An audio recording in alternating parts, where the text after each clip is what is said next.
"This is my bank," the old man said, his voice quiet but hard as steel. The bank manager turned pale when he recognized the name. "Impossible. You can't be.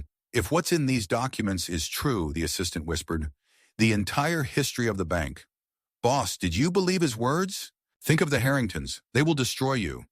"Maybe, but if I continue to hide the truth, I will destroy myself." The door of Heritage National Bank slowly opened, letting in not only a stream of autumn air from the street, but also a man whose appearance would forever change the history of not only this financial institution, but all of Westfield. Solomon Freeman, an 83-year-old black man, stepped into the marble lobby, leaning on a battered cane. His silver hair formed a halo around his lined but determined face, deeply furrowed by a long life of hardship and trial. He wore an old dark blue coat, patched in many places, and over his shoulder hung a tattered canvas bag, faded with age but carefully preserved. Each step of Solomon was slow, measured, as if each movement cost him incredible effort. However, in his eyes, deep and dark, burned the fire of determination and the calm confidence of a man who knows exactly his goal. The bank's patrons, mostly members of Westfield's affluent white community, reacted immediately to his appearance. Whispers swept through the spacious room, mingling with hushed laughter and caustic comments. Elizabeth Donovan, a wealthy client in an expensive cashmere coat, clutched her designer bag pointedly to her body, casting a glance at Solomon that was both wary and disdainful. "Oh God, not this," snorted Jason, the young bank employee, leaning over the counter to his colleague Amanda. "A homeless guy wandered in. Security is going to throw him out." Amanda shook her head, looking at the old man with undisguised disdain. "These people always pick the worst possible times. I'm sure he'll be begging for money or trying to cash some dodgy check." Solomon seemed oblivious to the stares and comments, or perhaps had simply grown accustomed to them over the years.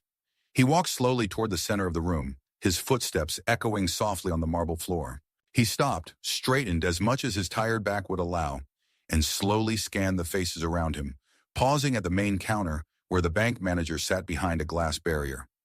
Raymond Keller, the broad-shouldered head of security, stepped forward from the corner of the lobby. His gray uniform was pressed to perfection, and his hand instinctively went to his belt, not far from his pistol holster. Raymond's expression expressed the mixture of irritation and superiority, typical of a man accustomed to treating people like Solomon as an annoyance in his workday. "Hey, old man," Raymond called, his voice rough and condescending. "The exit is over there. This is no place for loitering." Solomon turned slowly to the guard, his dark eyes meeting Raymond's cold gaze. In the silence that followed, the old man's voice sounded unexpectedly clear and firm. "This bank belongs to me." For a moment, the lobby was deafeningly silent. Then the first chuckle was heard, then a second, and soon the whole room was filled with a wave of mocking laughter. The customers looked at each other. Some pointed openly at the old man. Others covered their mouths with their hands, trying to contain their indecent mirth. Raymond Keller smiled, but his smile didn't reach his eyes. "Sure, buddy, and I'm the President of the United States. Come on, get out before I call the police." But Solomon remained motionless, his face calm, his gaze firm. "I don't mean to cause trouble. I've come to take back what's rightfully mine, what was taken from me over 50 years ago." These words, spoken with such deep conviction, caused several customers to look at each other in bewilderment. The laughter began to subside, giving way to curiosity. Michael Brooks, the bank manager, rose from his seat at the front desk. He was a man in his mid-40s with perfectly coiffed blonde hair and cool blue eyes that radiated both professionalism and impatience. He came closer, studying Solomon with a look that revealed a subtle disdain hidden behind a mask of politeness. "Sir," Michael said, "I'm afraid there's been a misunderstanding. Heritage National has been in the Harrington family for generations. Perhaps you've got the wrong banks?" Solomon shook his head slowly. "There is no misunderstanding, Mr. Brooks. I know this bank better than anyone here. I laid its first brick in 1948. Raymond stepped forward, losing his patience. "Enough of this nonsense. Either you leave the premises voluntarily, or I will escort you out. Your choice."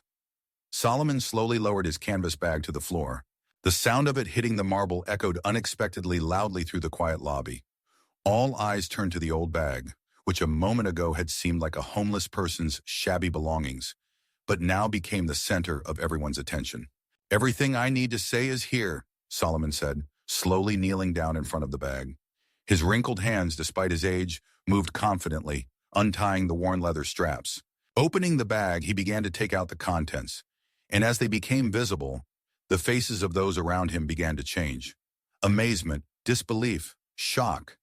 These emotions were reflected one after another in the eyes of the witnesses of the incredible revelation. On the marble floor, Solomon laid out stacks of old yellowed bills tied with faded ribbons. Each stack was marked with an early version of the Heritage National Bank logo, a symbol that had not been used in decades. The bills were old, the edges frayed, as if they had just been pulled from a long-sealed vault. Then came a tattered leather book, a copy of an old ledger with gold lettering embossed on the cover. Heritage National Bank, Accounting Journal, 1948. Solomon also pulled out several notarized copies of documents, yellowed with age, folded into a tattered folder. These copies of the documents, Solomon began to explain, noticing the surprised looks, I made before I was thrown out of the bank. I had a presentiment that William was up to something, and I decided to protect myself. I persuaded a notary to certify them. There were still people willing to help me then. And the ledger is a copy that my wife, Ruth, secretly made. She worked here as a secretary. The day I was arrested on a false charge, she knew that something was wrong and took some of the documents home for one night. In the morning, she returned the originals, but we kept the copies. The silence that fell in the room was so deep that you could hear everyone's breathing. Michael Brooks, staring at the evidence of the past laid out before him, took a few hesitant steps forward, his face gradually losing color. This looks quite convincing, he said carefully, holding out his hand for the magazine. Although, of course, an expert examination will be required to determine the authenticity of these documents. Solomon handed him the magazine carefully. Look at the first page, Mr. Brooks. There you will find the name of the real founder of this bank. Michael opened the book with trembling hands. On the first page, in clear handwriting, were the names, Solomon J. Freeman and William S. Harrington, co-founders, Heritage National Bank, Westfield, 1948. Raymond Keller, sensing the change in his boss's demeanor, came closer. What's up, Mike? He asked, peering over the manager's shoulder. Michael didn't answer right away, turning the pages, his face growing paler with each new revelation that came before his eyes. Finally, he looked up at Solomon, and there was something new in his eyes, a mixture of shock and growing concern. If these documents are genuine, he began, but his voice failed him. Of course, we must conduct a thorough examination before drawing any conclusions.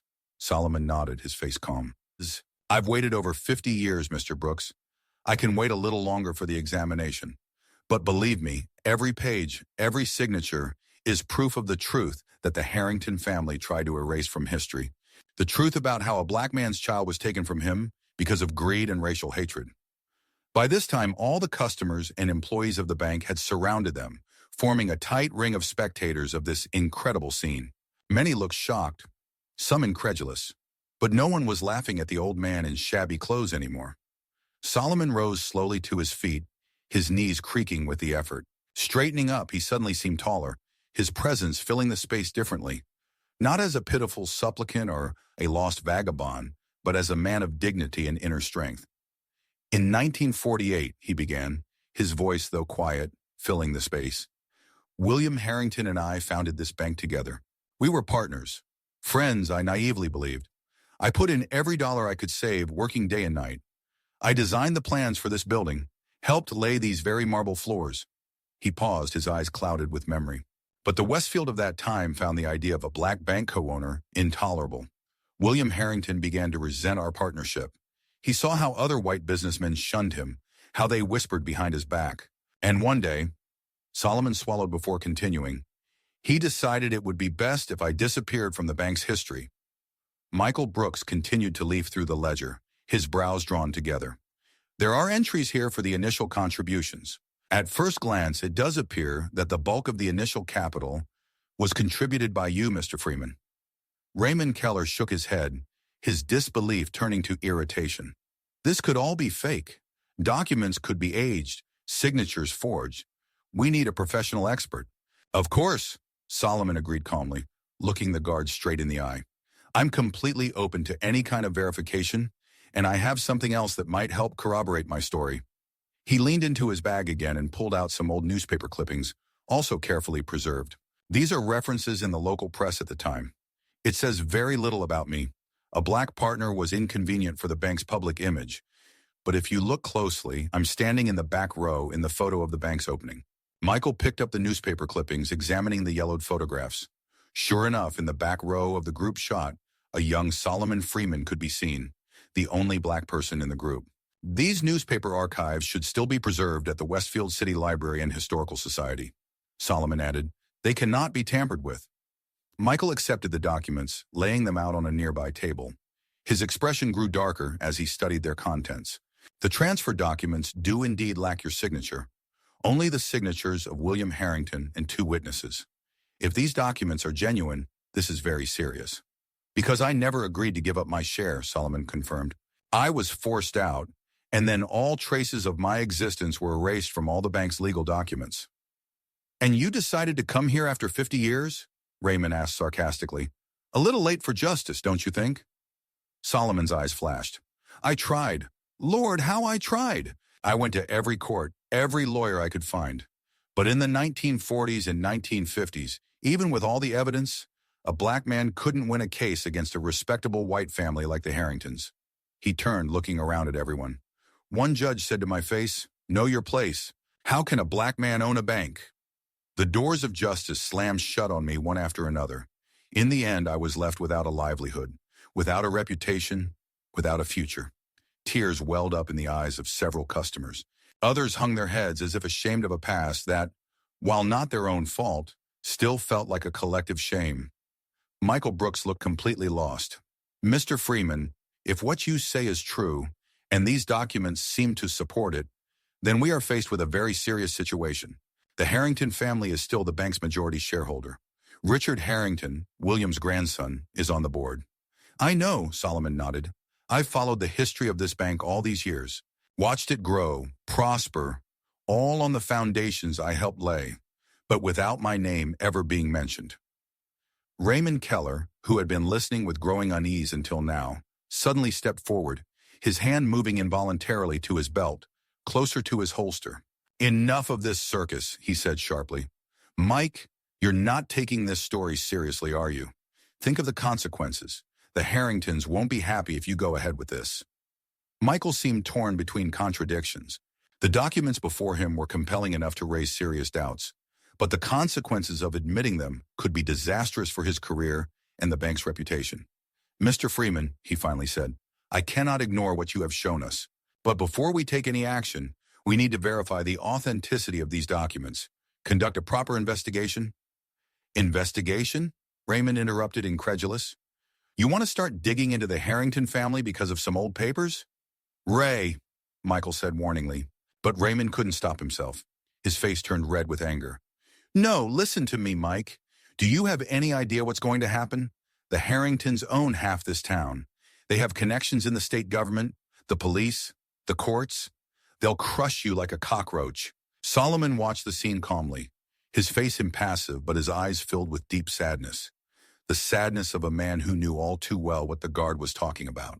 Suddenly, Sarah Chen, a young Asian cashier, stepped out from the crowd of employees, her face determined, although her hands were shaking slightly. Mr. Brooke, she said, I think we should listen to Mr. Freeman. If what he says is true, we can't just ignore it. Raymond turned to her, his eyes narrowed. Stay out of this, Sarah. It's none of your business. It's all of us, she countered, surprising herself with her boldness. We work for a bank that may have been built on lies and theft. Doesn't that concern us? The other employees began to murmur, some nodding approvingly. Jason, who had earlier mocked Solomon, now looked ashamed and confused. Michael Brooks ran a hand over his face, feeling the situation spiraling out of control. Let's all calm down, he said, trying to sound confident. We won't make any hasty decisions. Mr. Freeman, I suggest we continue this conversation in my office, where we can discuss it more privately. No, Solomon said firmly. I have waited too long for this moment to allow the truth to be hidden behind closed doors again. Everything I have to say must be heard here and now. Raymond Keller made a noise that sounded like a growl. You don't call the shots in this bank, old man. He stepped closer, towering over Solomon, trying to intimidate him with his imposing size. But Solomon did not flinch. He looked straight into the guard's eyes with the dignity of a man who had already lost everything, and was no longer afraid of any threats. "I didn't come for money or revenge," he said, his voice clear and confident. "I came for the truth, for recognition that I existed, that I was here, that this bank is a piece of my soul that was taken from me, not because I was incompetent or did anything wrong, but simply because the color of my skin made me an inconvenient partner." His words, sincere and profound, seemed to fill the entire lobby, making everyone present feel the weight of the historical injustice he was speaking about. To everyone's surprise, including himself, Michael Brooks stepped forward and placed his hand on Solomon's shoulder, a gesture of recognition and respect that caused Raymond Keller to step back with a look of shock on his face. "Mr. Freeman," Michael said, his voice different now, sincere, and without the old condescension, "I think your story deserves a thorough investigation, and if the documents are genuine, then it's time for Heritage National Bank to own up to its true story." Raymond Keller blushed even more. "Are you crazy? You realize the Harringtons will be furious, right? They won't let this go." "Perhaps," Michael replied calmly. "But if we continue to hide the possible truth for our own convenience and safety, are we any better than those who may have committed this injustice in the first place?" The words seemed to hang in the air, making everyone question their own morals. Some of the customers began to whisper about what was happening, taking out their phones to take photos of this incredible scene. Raymond Keller, seeing that he was losing control of the situation, did what he thought was the only right thing to do to protect the status quo. His hand instinctively went to his holster, but he did not draw his weapon, knowing that such a gesture would be criminal. "I'm warning you, Mike," he said quietly but menacingly. "You're playing with fire." "Ray, calm down," Michael said firmly. "There is no threat here that requires your intervention. Mr. Freeman is here for a conversation, not a confrontation." Raymond didn't move, his gaze moving from Michael to Solomon and back again. "Let's step away for a minute, Mike. Alone." Michael shook his head. "Not now, Ray, please. Just keep the situation under control." At this point, the tension in the room reached its peak. Everyone knew that the next few minutes could determine the course of events. Raymond Keller, cornered by his own anger and fear, looked capable of drastic action. At this critical moment, Sarah Chen stepped forward again. She walked slowly to the table where the old bills and documents were, carefully picked up one of the yellowed bills, and placed it on the table in front of Solomon. "I can't say the documents are genuine," she said quietly but firmly, "but I believe Mr. Freeman's story deserves a fair investigation." Her simple gesture, full of symbolism and courage, seemed to break through the wall of fear. Jason, the young employee who had first mocked Solomon, came up next, picked up another bill, and placed it next to the one Sarah had brought. I think we should find out the truth too," he said, his voice shaking with emotion. "And I'm sorry I was so rude before." One by one, the bank employees began to approach, each taking a banknote and placing it on the table in front of Solomon, a silent but powerful gesture of support and recognition of the importance of his story. Customers watching the scene were struck by this spontaneous display of solidarity. Raymond Keller watched the scene with a look of disbelief and fury on his face. "You're all crazy," he croaked. "You don't know what you're doing." Solomon, now surrounded by people who had suddenly become his allies, slowly rose and took a step toward Raymond. Despite the difference in height and strength, it was the older man who seemed the more significant figure at that moment. "Mr. Keller," he said softly but with dignity, "I have lived long enough to see the world change. I have seen the days when men like you could threaten men like me with impunity. But those days are gone. Today, truth has a voice, and you cannot silence it with threats." Raymond's eyes darted from one face to another, seeking support, but finding only condemnation and fear. He was alone against everyone, and this realization was slowly creeping into his consciousness, undermining his confidence. "Okay," Raymond finally said, backing away. "But the Harringtons will find out." "Absolutely," Michael replied calmly. "In fact, I'm going to contact Richard Harrington personally." Raymond gave him a last disapproving look and retreated to his post by the door, maintaining a tense vigilance. Michael turned to Solomon, holding out his hand. "Mr. Freeman, I think we should go into the conference room. We're going to have a long talk about how best to investigate this story and ensure justice if your documents are confirmed." Solomon took Michael's hand, his eyes filling with the emotion he had been holding back all these years. "Thank you, Mr. Brooks. Thank you all," he said, looking around at the faces of the people who had just sided with him. As they headed toward the conference room, Raymond Keller was left standing alone in the middle of the lobby, his face a mask of rage and humiliation. "You won the first round today, old man," he whispered, watching the group retreat. "But it's not over yet." No one heard the words, thrown into the void, but the events they foreshadowed would soon shake not only Heritage National Bank, but Westfield to its very foundations. The clock in the conference room at Heritage National Bank showed almost 3 o'clock in the afternoon. Michael Brooks sat at the head of a long table, looking over the worn documents that Solomon Freeman had spread before him. His face showed a complex mixture of emotions: shock at the possible truth, professional anxiety about the bank's future, and personal moral conflict. Solomon sat to his right, calm and collected despite the emotional tension of the last few hours. Next to him sat Sarah Chen and several other bank employees who had decided to join this unexpected meeting. "Mr. Freeman," Michael finally said, looking up from the papers, "I am not an expert in historical financial records, so I cannot say for certain that these documents are genuine.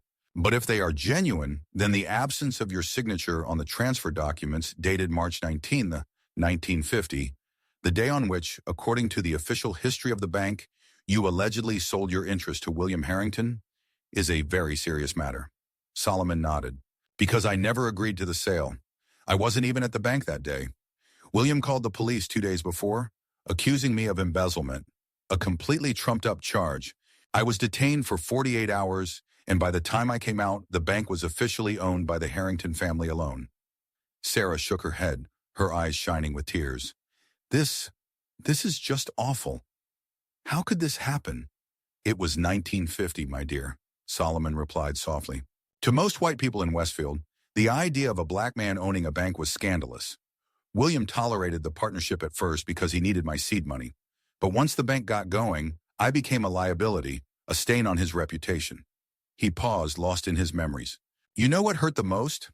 I thought of him as a friend. We met in the war. We both served, though in different units. After demobilization, we met again here in Westfield. He had connections and a reputation. I had the money I had saved over the years of service and work. It seemed like a perfect partnership."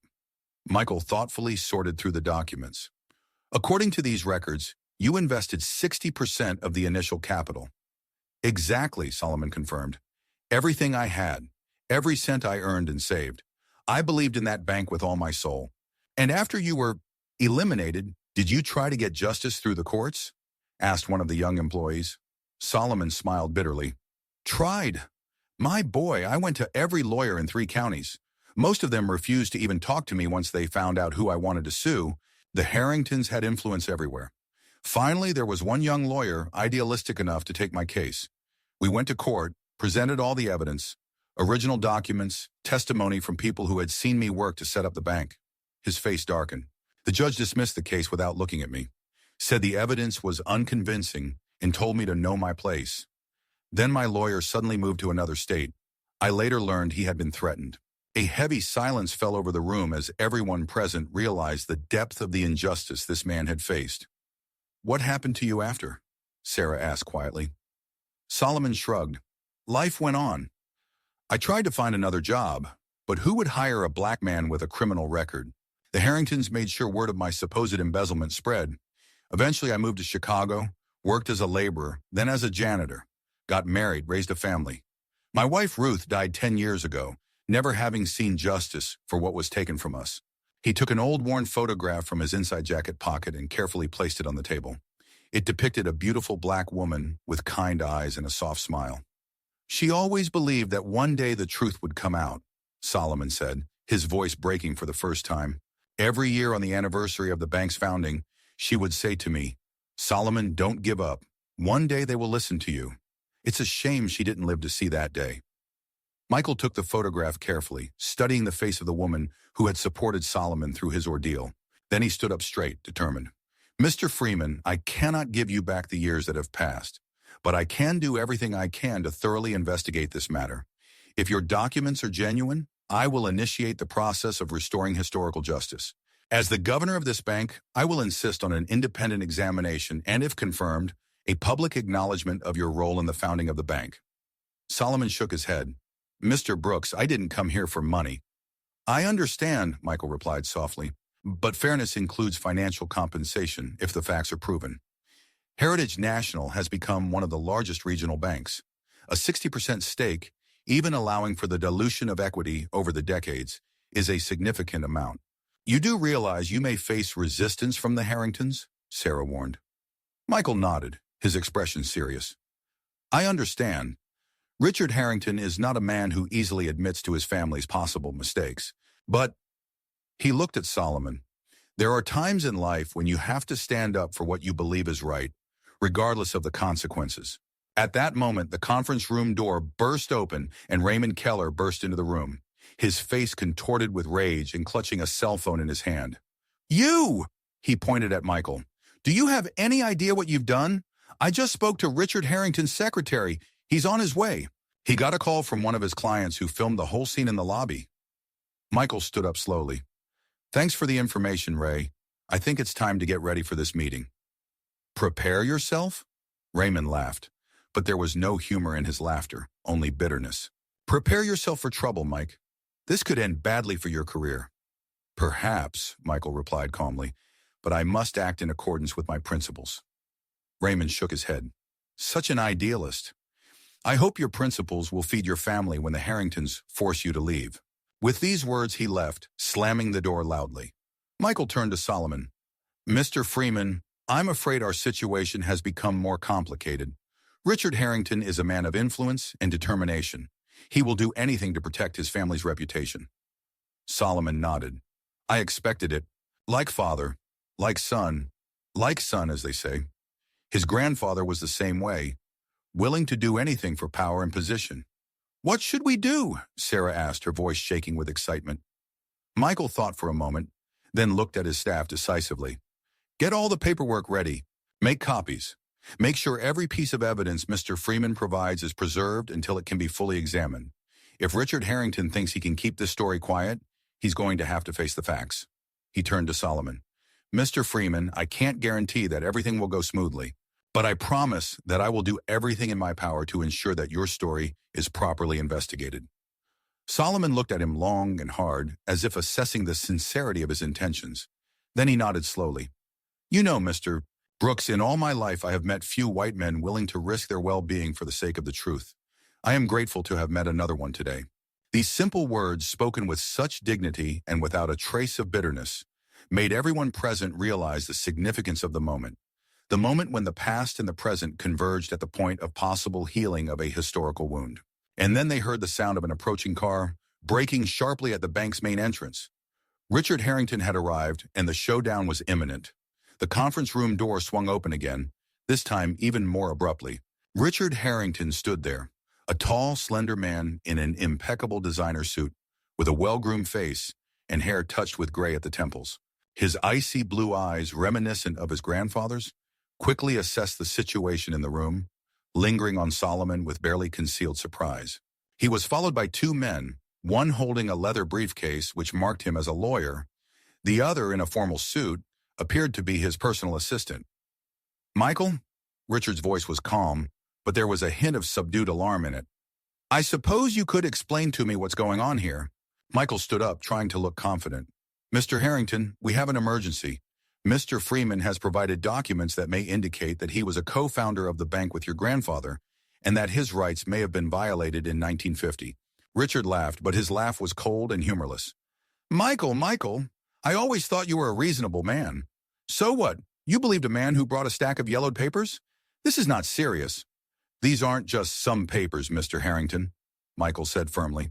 These documents look compelling enough to merit a thorough investigation. The signatures on the incorporation documents appear to be genuine. And most importantly, Mr. Freeman's signature is missing from the transfer documents of March 1950. Richard strode into the room, casually tossing his expensive coat onto a nearby chair. Freeman, huh? He looked at Solomon with undisguised skepticism. And you claim to have been my grandfather's partner? Well, that's an interesting story. It's just a shame there's no mention of you in the family archives. No wonder, Solomon replied calmly. Your grandfather took great pains to erase any trace of my existence, but he was not thorough enough. These documents, he gestured to the papers spread out on the table, survived all attempts to destroy them. Richard walked up to the desk, glanced at a few pages, and waved them dismissively. These documents require serious scrutiny. My grandfather founded this bank himself. It is a well-known fact documented in the official chronicles of the city. Solomon shook his head. Common knowledge recorded by those who controlled pen and paper. But there are other sources. City archives, historical photographs, testimonies of people from the time, many of whom are still alive. Richard ignored him and addressed Michael directly. I am disappointed, Brooks. Instead of contacting me immediately about these dubious statements, you have chosen to stage a public debate here that could cause serious damage to the reputation of the bank and my family. Michael maintained an outward calm, although inside everything was clenched with anxiety. I assure you, Mr. Harrington, I acted according to the circumstances. The situation developed very quickly. Richard motioned to his lawyer, who immediately opened his briefcase and pulled out a stack of documents. Here is a preliminary notice of possible libel action if these allegations are circulated without proper evidence. We are prepared to immediately apply for an injunction prohibiting any employee of the bank from discussing these allegations until a formal investigation has been conducted. He placed the papers on the table in front of Michael. I understand that you acted with the best of intentions, Michael, but such serious allegations require a professional approach and confidentiality until all the facts are known. Michael picked up the papers, glanced at them, and put them back. I agree that a thorough investigation is required, Mr. Harrington, but you must understand that Mr. Freeman's story, as supported by these documents, deserves serious consideration. And which one? Richard asked mockingly. This is not 1950, Michael replied. In our time, even the oldest injustices can be righted, and historical truth can and must be restored. He nodded toward Sarah, who was holding several photographs of the documents she had taken. We have already made copies of the main documents to ensure their safety until the examination. Richard Harrington's face tightened. You dare, he turned to his lawyer, make a request for all copies to be turned over to us immediately.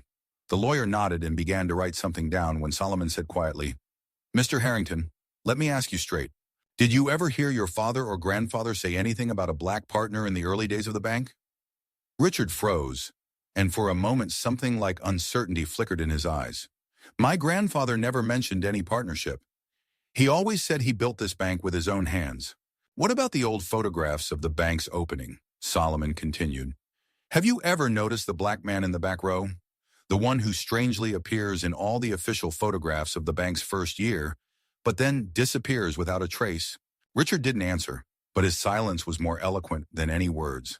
It was obvious that the question had touched upon some vague memory. Solomon slowly pulled another photograph from his bag and placed it on the table in front of Richard.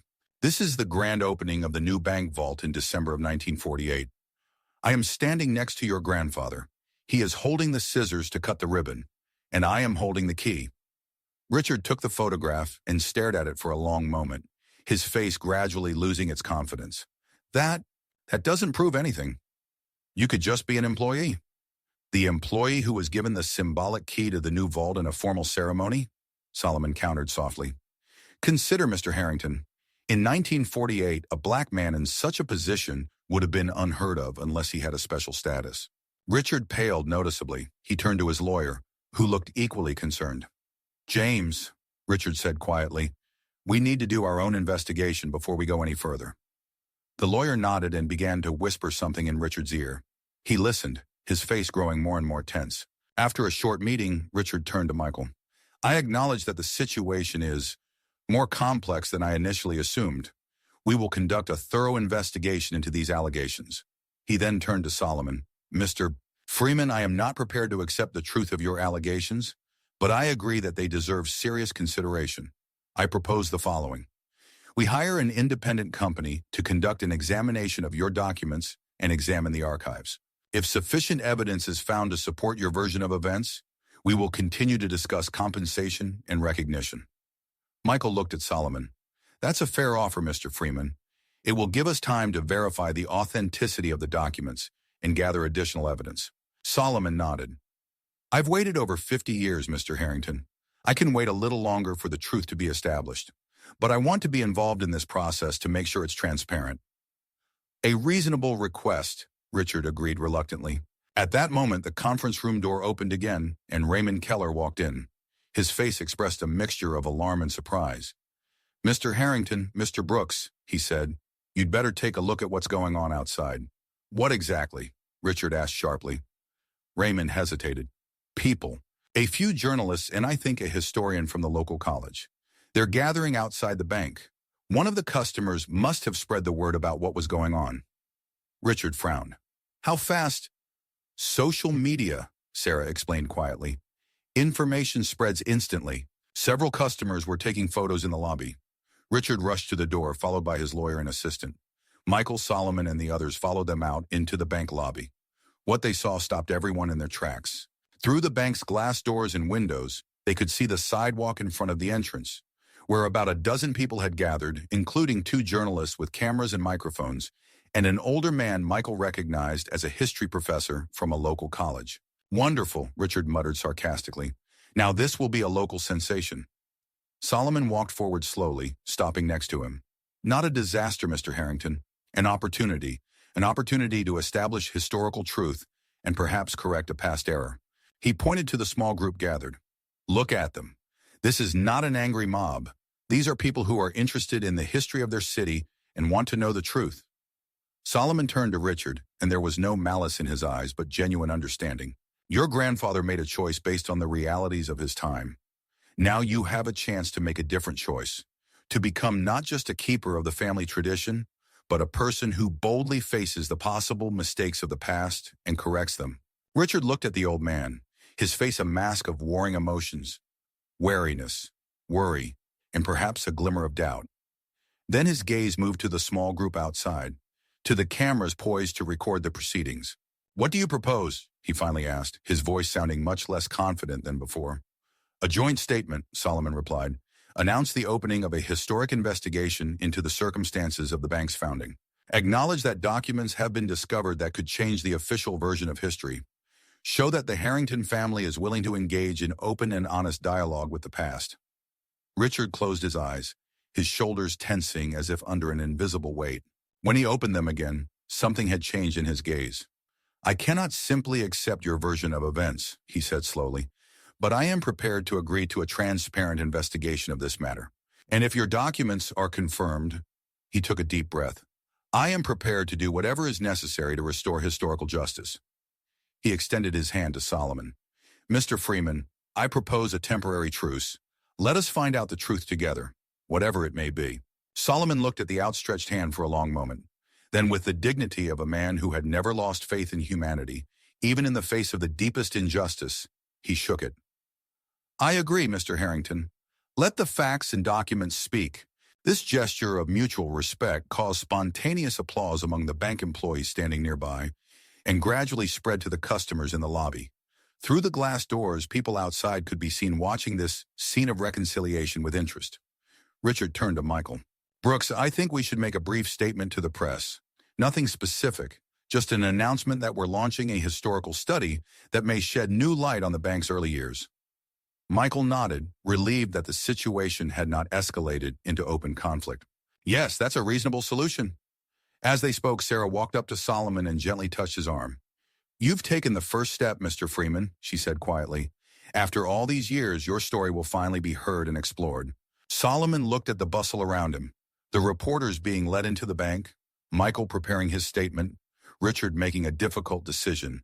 His eyes filled with tears, but they were not tears of bitterness, but tears of hope. Yes, he answered softly. Finally. You know, my wife Ruth always said that the truth is like water. It can flow around obstacles, it can change direction temporarily, but sooner or later it always finds its way. He looked up, as if addressing someone invisible. You were right, Ruth, as always. Sarah squeezed his hand. What are you going to do now? Solomon thought for a moment. Wait for the results of the investigation. Hope that modern experts will confirm what I've always known. And if all goes well, just live, enjoying what's left of my life, knowing that my story has finally been heard. He smiled. And maybe help others find a voice for their truth. At that moment, Richard Harrington, who had been talking to the reporters, approached them. Mr. Freeman, he said, the press wants a group photo, a symbol of our commitment to seek the truth together. Solomon nodded and followed him to the bank entrance, where the cameras had already gathered. Before standing next to Richard, he paused for a second and pulled an old worn photograph of Ruth from his pocket. We've started this journey, my love, he whispered. We've finally started this journey. And in that moment, standing before the cameras, Solomon Freeman felt neither like a winner nor a loser in a long-standing struggle. He felt like a man whose truth had finally had a chance to be heard, a man whose name might never be forgotten again. Behind it all stood Raymond Keller, his face a mixture of frustration and resignation. He watched as the story he had thought indisputable began to change before his eyes. His hand clenched into a fist, but he remained at his post, knowing that some changes could not be stopped. No one knew what the investigation would reveal or how the story would end. But that day, hope was planted at Heritage National Bank that even the oldest injustices can be acknowledged and righted if there are people brave enough to stand up for the truth.